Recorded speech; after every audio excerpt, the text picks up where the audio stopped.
Hey guys, this is Rich with Wolverine Airsoft, and we have a G&G M4 here. We're going to tear this down. We're going to show you how to do the installation of the Inferno in the M4 platform. We'll take a look at both how to do the Premium Inferno installation and how to do our brand new Spartan Edition installation. So we got everything taken down, and we have our gearbox here, completely stripped of the internals.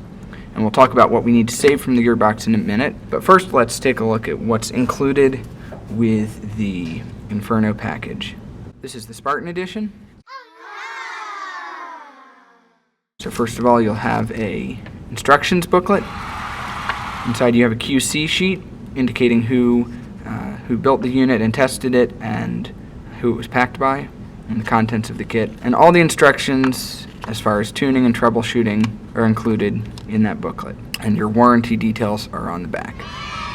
You will get the Inferno cylinder itself.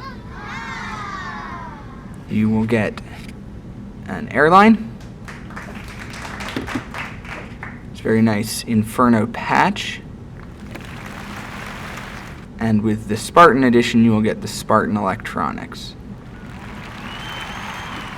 And last but not least, you will get your buffer tube adapter. We'll talk about how that's used in a couple minutes. For the Premium Edition, instead of the Spartan electronics, you would get our standard V2 trigger board, or whatever trigger board fits your gun. You would get our traditional FCU and wire harness, and you would also get a battery. So let's talk about the gearbox now and what we need from the gearbox. Everything can be removed from the gearbox except for the trigger and trigger spring, the small screw that's used to hold on the stock electronics, and the selector plate. Everything else you can get rid of. First thing we're going to do is we're going to take the Inferno and we're going to install the Airline. You'll need a 5/16 wrench or just an adjustable wrench to snug it down. Don't need to over tighten it. Cylinder will simply sit right into the gearbox. First we're going to install the electronics though. We'll take a look at how to do the Spartan electronics, and then we'll take a look at how to do the Premium electronics. The Spartan electronics, all you do is you take your board, you set it down where the standard electronics that came with the gun go. Take this screw with a small Phillips head screwdriver usually, and you screw it down. Again, just needs to be snug, don't over tighten it or you can strip the threads on the gearbox. Then all we're going to do is we're going to take the trigger, set it into place. The wiring can be run down in the wire guide here and out the center. The wires for the trigger, it's best to loop around the wire guide at the back, and it will plug directly into the back of the solenoid, and everything just goes back together just like that. The final piece that we'll want is the buffer tube adapter. You can see I have the screw from the buffer tube. I'm going to go ahead and thread it in there. We're just going to set this down at the back of the gearbox, like so. Now, all you do is just reassemble the gearbox as you would normally.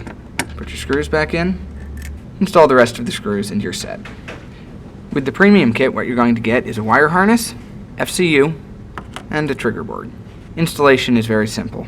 Simply set the trigger board in place, install using the screw from the stock electronics, take your wire harness, plug the 3-pin connector into the board, and at this point you can wire the electronics anywhere you want. You can front wire them, rear wire them, like so, or you can run them in the grip, run the FCU and battery in the grip. We'll do rear wiring for this one, so that's the most popular.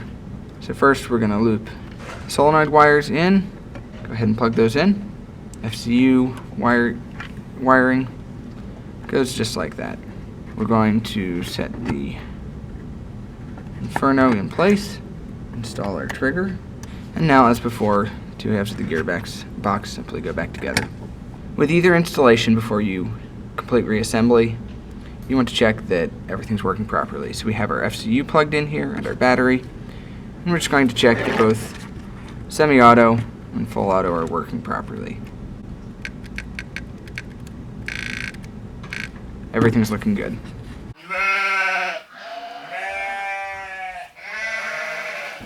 So a couple of pro tips, things to watch out for and keep in mind. On the selector plate, there are a couple things we want to look for. One is a selector plate that has a very sharp edge right here. Selector plates that have very sharp edges there can catch the small switch that's on the back here and damage the switch. If your selector plate has a very sharp edge, we recommend just taking a very small file, as we've done on this one, and just breaking the edge there, putting a small chamfer on it.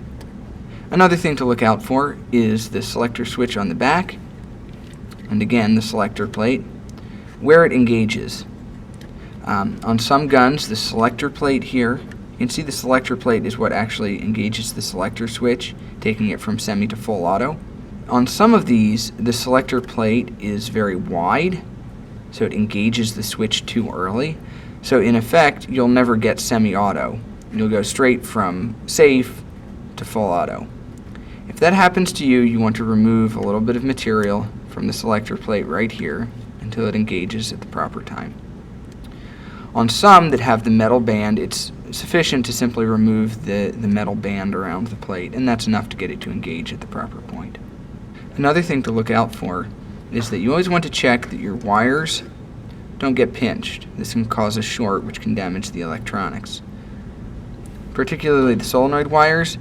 On gearboxes that are wide open at the back here and don't have a lot of reinforcement around the gears, it's relatively simple to avoid.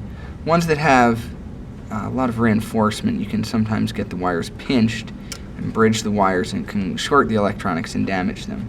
Good thing to do is always, when you finish an installation, always check the gun in semi-auto first, because the electronics have some short protection built into them, which can protect against firing on semi-auto, but it will still get overwhelmed if you fire a long burst on full auto.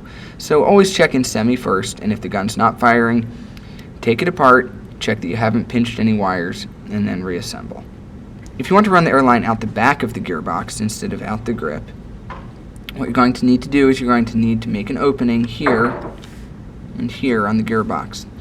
You can do this a couple of ways. You can use a Dremel to simply remove some material, or you can remove everything from the gearbox, put the two halves back together, and drill about a 3/8 inch hole in this location. And then the Airline, you'll also need to drill a hole in the buffer tube plate, the sling plate on the buffer tube, to allow the Airline to pass through. So at this point we have the Inferno installed in the gearbox is back in the lower receiver, and the installation is really complete now. All you have to do is install the upper receiver back on the lower, and you're ready to get out there and play.